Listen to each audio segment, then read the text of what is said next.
Who they mad now?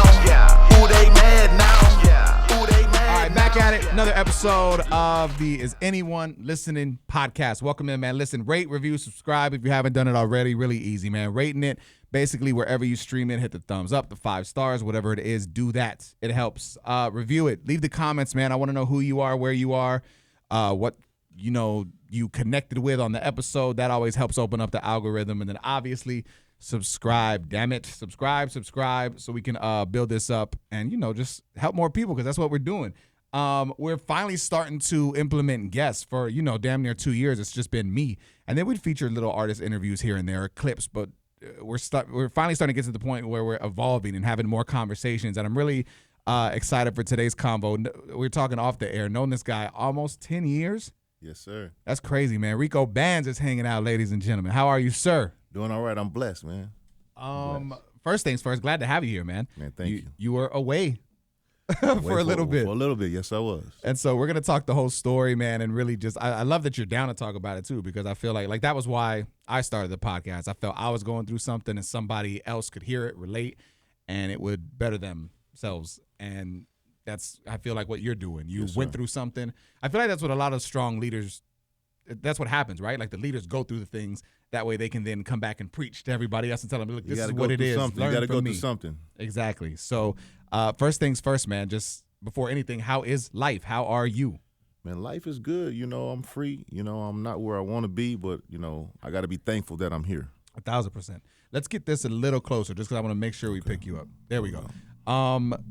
Let's start from just the jump. I mean, you're an artist and you've been doing music for a minute. That was how I met you. Yes. But give me like the rundown, like your life, like from jump, born and raised, started getting into music. Where did it all come from? Well, I grew up in South Phoenix, and I love music, man, since a kid. My mother used to play records, and family used to sing, and going to church and stuff like that. And I knew it at like age 6, 7, I was going to be a rapper, you know what I'm saying? Because I used to watch The Box, Channel 58. Oh, The Box was everything, bro. I'd be sitting there ordering Drew Hill video. I was in my R&B mode. I Drew Hill and Silk. That was my stuff. Who's ordering these? Why is the phone bill so high? Yeah. But I knew I was going to be an artist, and I just started writing music, young. And at the age of, I think I was 16 years old, I put out my first album. It was called So Many Ways to Ball. And it just took off from there. That's so crazy. And then so at what point do you start, like, obviously you're doing music, but at such a young age, you're in South Phoenix, there's a ton of influences around you. At what point do you kind of start, hanging with different crowds and kind of figuring out life outside of music? It was right there. So I was used to it. That was just normal. It was everywhere, the drug environment, everybody on drugs and stuff. I seen that, family members, people selling it. It was everywhere. And it was like, man, I want to be a drug dealer. I want to be a rapper. It's crazy because I feel like a lot of people don't get it. Like when you hear people all the time, they're like, oh, you have a choice. Well, they made a choice. They could have done it. But for so many people, if this is the day-to-day life that you see, if this is your norm, it's almost not weird to you in a sense, right? No. It's like this. Okay, that's what I'm supposed to do. The cars, the money, the jewelry was right there. I stepped outside, it was right there. On top of that, too, I'm sure if at the end of the day, if you're a hustler, I feel like you can sell anything. But if you are hustling and you're doing that and you start to get that money, you start to see, I could go work this job 40 hours a week or whatever, or I can do this and I can make triple the income. To a lot of people, they're not going to go do that 40 hours a week. They're going to do probably what comes easier, right? Easier, yeah. And so what was it for you that made you decide to not step away from that? You were good at it, basically, I don't know. It was just, didn't know nothing else. Right. You know what I'm saying? Like I didn't know nothing else, so that's what it was. Nobody showed me anything. What was your family structure like? Like were your parents heavily involved or not really? My mother was there. My father, he wasn't there like he was supposed to be, and he stayed around the corner, which was crazy. Oh wow. Right around the corner. So like. My grandmother, which is his mother, stayed around in walking distance, and we were not close at all. Like I remember going there as a child and, stopping by, but no birthdays, no hugs, and I don't remember none of that. Yeah. Is he still around? Yeah, he's still around. Do you have a relationship now? We're more like friends, you know what I'm saying? I Like, get that. it's not like no father and son, you know what I'm saying? But it is what it is, you know? I accept it. I think that's a big thing. I I was raised by my grandmother. My mom was just really young. My mom and dad, super young. I can't imagine having a kid around Yeah. 18, 19, 20, whatever. Like I think back to when I was that young and I thought that I was grown, but I really didn't know shit. Yeah. And so I think about it and it's like I can't imagine being at that age, having a kid. You're still a kid. You're trying to figure it out. So my grandmother raised me, but I always wanted to, I don't know, I always wanted to feel like that vibe with my parents. But my dad was locked up when I was young, and then he was away. Even like in town, he was about an hour away, and I was young, so there's no way to commute. He would come when he could. Yeah. My mom was in the area, but again, she was young, trying to figure it out. And then up until maybe the past year or so, we started rebuilding our relationship. She would reach out here and there. We talk a couple times a year. And then I started this podcast, and she reached out. She's like, "Hey, I've been listening to it, and I'm actually learning more about you now than I kind of have ever known. So keep it up." Yeah. And I thought that was interesting, and I felt like that was her kind of, trying to Reaching out. Yeah. And I was like, well, I'm proud of you. I started really breaking it down and thinking about it to myself. I talked about it in therapy, and I was like, I understand that you were young, you didn't know what was going on. Why should I hold on to that resentment? So I made an episode, and I basically dedicated it to her. And I was like, look, I know you'll hear, because she's emotional. When you talk to her, Yeah. she cries and breaks down. She can't handle it. And so I did an episode, and I told her, look, I don't have any more resentment towards you. Like, whatever you're holding on to, that's on you. But just know, for me, we're good. And from that point on, we started rebuilding. And it's been about a year, and now she'll text me and call me and send me fucking DMs Man, and that's shit. what's up, man. So it's Yeah. been cool. But, I'm 36 years old now, and I've barely started to build a relationship with my mom. So that's why I was just curious as to what that situation was, being that he wasn't there then and how it is now. We text, we do, we see each other here and there, but it's still like that. It's not that connection, you know what I'm saying? We still don't have a connection, you know what I'm saying? But, I call him and we'll, I'll be like, hey, I need to get this done, because he's like an electrician. Okay. And I deal with real estate stuff, house, fixing up houses. And I'm like, hey, I need this done. Do you know this person? And we'll talk like on that type of level, but it's never like no father, son. It's more like a business. No, I get that. But, at least It's some communication. it's something. Yeah. You know what I mean? Was that your decision to kind of try and somewhat mend that relationship? It's in like the whole time I've been trying since I was a kid. What do you think just made talking, him, what you made know. him come around now or try and like be open to it? Maybe, maybe he's getting old, because he's getting old. Maybe he's, feeling like, man, I need to be closer to my son. Yeah. Because he has other kids too, and it's the same way with the rest of them. Mm-hmm. He's not there. It's so crazy, man. Like, again, when you're younger, you don't think about it. But as you get older, you start to see, like, even like our parents had lives before us. Yeah. And same thing, like, who knows what they were taught, what they weren't taught, what they had to figure out on their own. Yeah. So it's almost like, even though like they might have done weird shit, it's almost like hard to find blame because you just don't know what their shit was, What the you know? shit was. He tries though, I can't take that from him. He tries. Sometimes it'd be me, holding back too a little bit. You know what I'm saying? Because Yeah. I just be like, damn, man. I want more. You Right. know what I'm saying? But I had father figures in my life, so I just look at it like God placed male, father figures in my life Yeah. to help me, you know what I'm saying, to get to where I am right now. Yeah, 1,000%. Because I needed that love back then and I didn't have it. So that's what made me, turn to the streets, or, you know what I'm saying? And as a kid, going to, in and out of juvenile, I used to blame my father, like, oh, my dad wasn't around. I used to tell the judge that. But then when I was sitting in prison, like a year ago, and I'm like, why you was blaming that? He put people in place. Like, if your brother wasn't there, you had many brothers. You know what I'm saying? You had many mentors. You had many people that uplift you. You just didn't see it. So Yeah. it took me to, sitting in there to realize everything that I wanted was, all right, I had it. And it's so easy to make excuses, right? Yeah. Because it's just an ego thing. We're like, we want a lot of things for us and to come to us. And a lot of times we feel like, I deserve this or I deserve that because I know how hard I work. But at the end of the day, it's just life is life. You got to Yeah. open your eyes and figure it out. Let's play the blame game. Yeah, exactly. So let's talk about going in, man, because you had to turn yourself in. Yeah. And I could only imagine how that messes with you mentally, like knowing like, yo, I'm out now and life is good.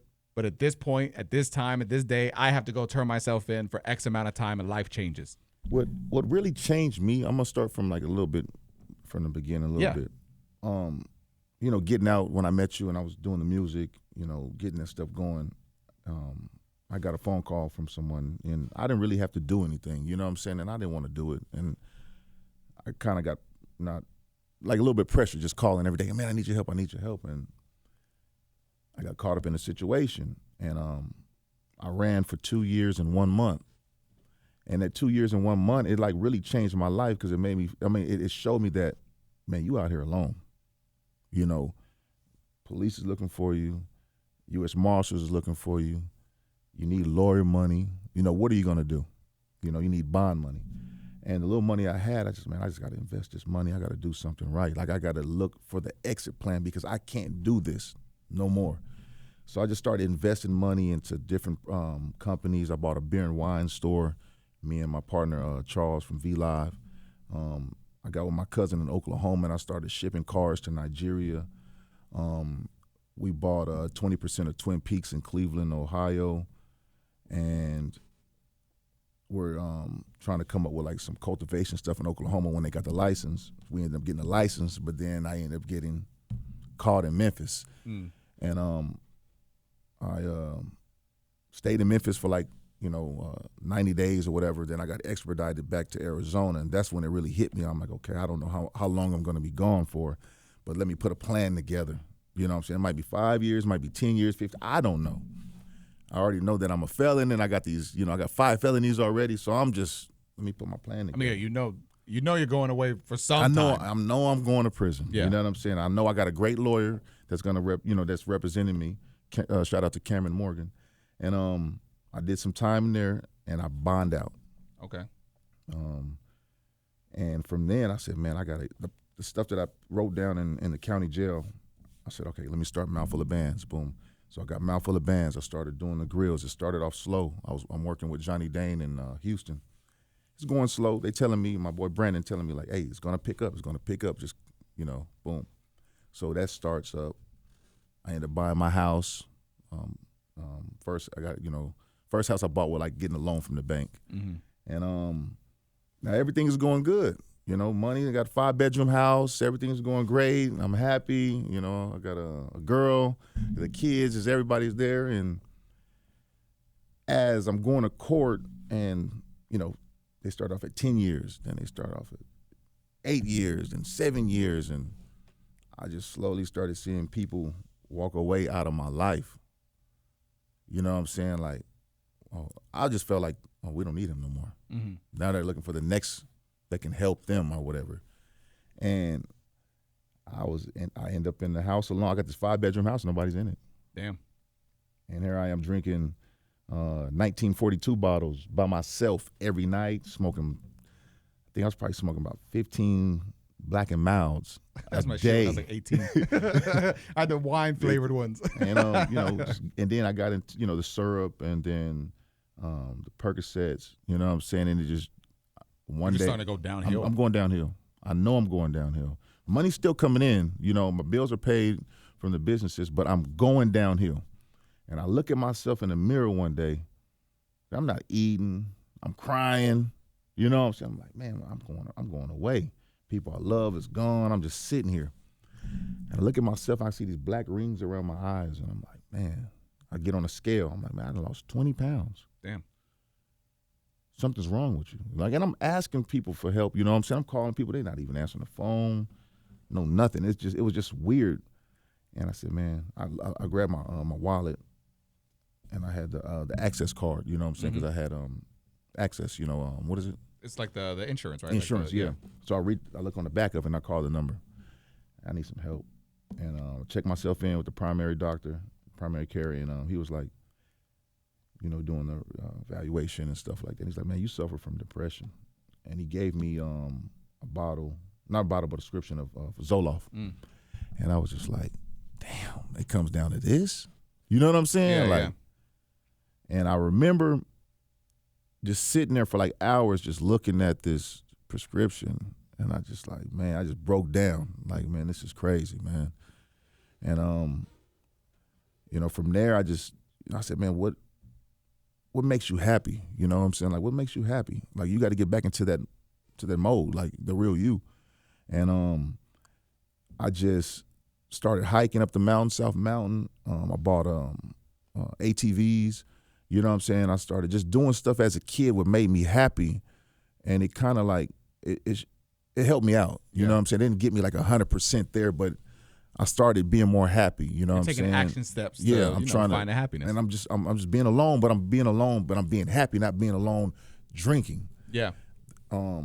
Shout out to Future Reference, you know, at Arizona Mills. Like, I'll go there, and I didn't have to, you know, they would like want to pay me to come and work. I'm like, bro, this is helping me, you know, helping people find, you know, get clothes and check out the shoes or whatever. This is helping me, you know, because I'll be bored drinking. You know what I'm saying? And that helped a lot. Then I drove to Omaha, Nebraska. Then went to Minneapolis to see all that green, all the cows and all that stuff. Went to Mall America, bought some clothes, came back. Then came back to Phoenix, and that's what it opened my mind, because I was here just kind of cloudy.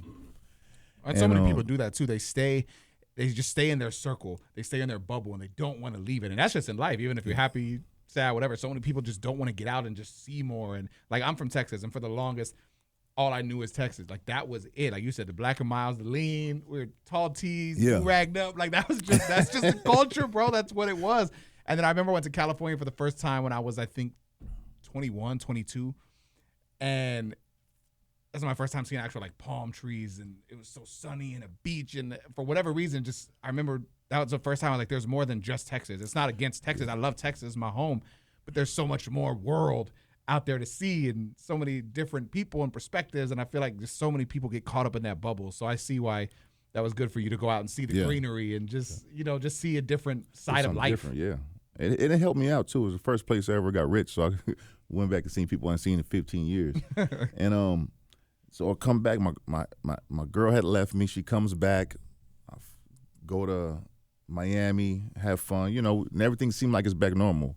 I'm going to ride it out for you. I'm going to be here for you. We're going to do this. We do that. I started business, Pinnacle Vista Residential, behavioral health facility. I turned my house into a facility. Oh, okay. And I left her the business, you know what I'm saying, with one of my partners, and I turned myself in. I got a big picture, you know what I'm saying. We all right there smiling, and shit, man, it was downhill from there. Like, again, now I'm in prison. And this was for how long? I got sentenced 4 years, and I had to do 3 years. So what's that day like? Like, what's the drive like as you're pulling up and you're going away from everybody for a minute? What's going through your head? Run. I bet. You look at every fucking exit door. Oh. I cut my phone off, and my lawyer was like, he called my ex phone, and he was like, "Don't run." I was an hour late. Because I was just sitting there like, what do I do? And I go in there and, got sentenced. And I said, okay, this is where I'm at. And it just started all over again once I got to prison. The depression again. I'm sure, yeah. So because it's almost like you had the depression, and then you started to literally rebuild your life. Yeah. And then you find this happiness again. You're starting to find this happiness again. And now, woof, taken away again. I'm in hell. Yeah. In there, the drugs are in there is everywhere. So a lot of people were doing heroin. A lot of people were doing meth. Fentanyl pills are in there. Spice, or hooch, whatever you want is right there. Yeah. So a lot of people that I knew, were, on drugs or drinking or whatever. And seeing that for like 8 months, your mind is like wondering, okay, what does this do? What does that do? You know what I'm saying? Like, how does it make you feel? I'm asking questions, and I'm like, oh, hell no. I gotta start praying extra hard. And most of the people, I mean, I would assume they're doing whatever they're doing to literally just escape the pain, hell, right? The pain. Yeah. But then you go after the high going, you right back. It's right. The pain is right back there. Yeah. It's almost like you're setting yourself up for failure every time. So I watched one of my good friends just deteriorate. Damn. I told him, man, you got to get away from me. This is one of my good friends. Like, man, you got to stay away from me, bro. Haven't seen him in years. And, I'm like, bro, I got to go pray. Because my mind is telling me, try it. I'm asking him questions. Like, how does this make you feel? man, it's like a Percocet on 10. I said, oh, no, man. You know what I'm saying? And I'm like, bro, stay away from me. I got back on my deen. I started praying extra hard. I started fasting for Ramadan. And just started just writing music, staying focused, reading books. And I just started, that grew into me mentoring people because people like, man, you got a strong mind. So I just started helping people inside of prison get off drugs, you know, whatever they're going through. Do you ever feel like that's why you had to go back to help certain people? I was drunk, and I told one of my partners that when I came home, he's like, bro, you remember you telling me in my house that it's okay? Like, I was smiling. He said I was smiling like, man, it's okay, man. I know I'm going to prison, but I have to go there to help some people. Oh, wow. And I was like, I do remember that. You know what I'm saying? Yeah. I'm like, I remember that, saying that. And I feel like that was, my calling to go there and help some people and to revisit, like, hey, man, like, you don't want to mess up again. Mm-hmm. There's people in here that's never coming home. You know, you have to change. You have to do something different. So, I mean, that's what I've been doing this whole time. I come home and I met with Chappie on the internet. We started talking, and then come to find out we went to the same school. He knows my brother, and he's giving back to the community. They did a podcast. I'm in a show on Vice TV. Yeah, grab that. Shout out the podcast and everything that you got going on, bro. Yeah, the podcast is called Roll Call with Chappie on all platforms. And I was also on Vice TV. I was a teenage felon. So season 2, episode 5 is called the Shot Caller episode.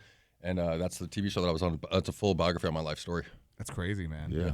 I knew who he was on the streets when we were kids, but I didn't know him. You know what I'm saying? He was like Coey Graves, you know what I'm saying? When I was younger, I'm like, I heard about that dude. I didn't know, you know? The street legend. Yeah. Seriously, yeah, for real. That's crazy, bro. And then I see him on Instagram, and I DM him on Instagram, and I'm like, dude, this is that Coey Graves. No freaking way, you know? Isn't it weird? Like, that's how life works out. You knew of him. Everything's going on, and now here you are, and now it's two completely To be honest, not to get some weird lives. stuff, bro, but he had the hottest chick in school back in the day, and for 20 years, the first thing I said was like, yo, what's up with that chick Alexis? You know what I'm saying? Like, 'cause we were kids. I was like, dude, you had the baddest chick. Rico like, no, I didn't even know him. I'm like, dude, what is Rico doing with that chick on the weekends? But him and my brother are good friends. So my little brother's they're the same age and stuff. That's crazy. Yeah. I mean, okay, so now we're out. Not going back to that shit. Oh, hell no. I think we've learned. Yes. It's a wrap. So the day you get out, I saw the video. I thought that was cool that you shared that and posted that. But for you, the day you're out, you're walking out, what's going through your head, man? I'm just that's my biggest thing. I always wonder what people are thinking in these moments. Like these, I mean, that's one of the biggest moments of your life, literally, that you'll never forget. The second time that you got out of this and the no more times. When I'm putting the clothes on, I'm shaking. I'm nervous. I'm like, oh my God, like this is, it's like, is this really happening? Yeah. And when I get out there, I didn't even know all those people was gonna be there. I didn't know the love. I didn't know nothing. My first thing I wanted to do was pray. Yeah. So my partner that which you did. Yeah, Don, he went home 30 days before me. And he's like, I'm gonna be there with my mom. We're gonna pray, because they did that for him. You know what I'm saying? And when I got out, that's what I wanted to do. I just wanted to make salat. And like while we're praying, I'm crying because I'm shaking and I'm crying. I'm like, man, I'm home. Yeah. And I'm still trying to adjust to everything. I've been home 4 months, but I'm still trying to adjust. Life is moving fast. Oh, 1,000%. I mean, 3 years is a long time to be away, especially like with how fast everything moves. It's almost like you got to play catch up when you get out and, figure out how the world works again. Yes, sir. But staying busy, busy and, just giving back and helping people, like even going to go talk to the youth with the juvenile kids that Chappie invited me with, what's his name, Sheriff Lamb. And I was nervous at first. I'm like, man, are we good? You know what I'm saying? Because I'm like the sheriff, the police. I'm like, man, hold on, this is crazy. Am I set up? Y'all brought me back? There is a sheriff's around. There's no other people except cops and us. I'm nervous. I'm off this energy drink and my heart is beating fast. But when I sit there, when he went up first and he was telling the story, because this is my first time doing it with kids, and he sat down and I'm just watching how he's talking to him and he's giving them the real story, like there's nothing made up, nothing fake. And then when I go up, I started talking and I just started, like, I'm looking at the kids and then they're asking the questions and I'm like, okay, they're interested. They want to know, okay, well, how you guys get here? Like, how did you feel about this? Or they're asking questions, you know what I'm saying? And I'm like, man, we helping these kids. You know, they seeing us successful. They see us on YouTube. They see the change. They see the cars. You know, we tell them, you don't have to sell drugs. You don't have to do this. You know, you can get a job. If someone taught us, hey, you can make this much money working and you save your check and you do this, that's what I would have been doing. I wouldn't have been in the streets because I made more money legit. I made more money legit than in the streets. Well, and like you said, too, like you didn't have that, you know, that strong. I mean, you had other male figures in your life, but you didn't have the father figure there, which so many other kids don't have it. So who knows who might view you as that quote unquote father figure by telling them these things. You know what I mean? Yes, sir. So that's what keeps me going every day, you know, helping and giving back. Like just, you know, sharing my knowledge, you know, just uplifting someone, you know, to be better than, you know, what they are. Oh, yeah. No one's perfect, you know what I'm saying? And I just tell people all the time, no one's perfect, man. I mess up sometimes. I have thoughts in my head sometimes. You know, I don't drink anymore. I don't smoke anymore. But every time I ride past a liquor store, I think about it. Right. You know what I'm saying? Because I have those moments where I want to break down too, you know, where I'm crying inside. You were at a club last night? Yeah. Surrounded by the devil. Oh, my God. It was like a circus. I'm like, what is going on? Thank you for not calling me. It was like a circus. I'm like, what is going on? So let's give two messages. One we get, like I told you, we get a lot of parents that I feel show these episodes to their kids for different reasons. And so let's say there's kids listening right now that might be, you know, in a similar situation with you. Maybe both parents aren't there, or maybe they're just in the streets, or maybe they know they're not living the life they should be, or whatever it is. Something for the youth. What would you like to say?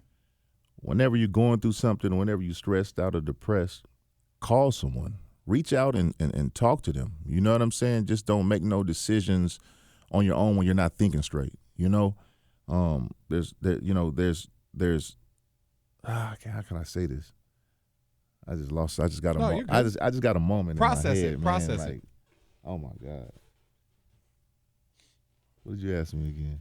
Just basically like for the youth, for the kids that might need some type of. If you were talking to yourself as a kid, what would you tell yourself? Yeah, like if it's just someone that needs that guidance right now. They're in a weird place. They don't.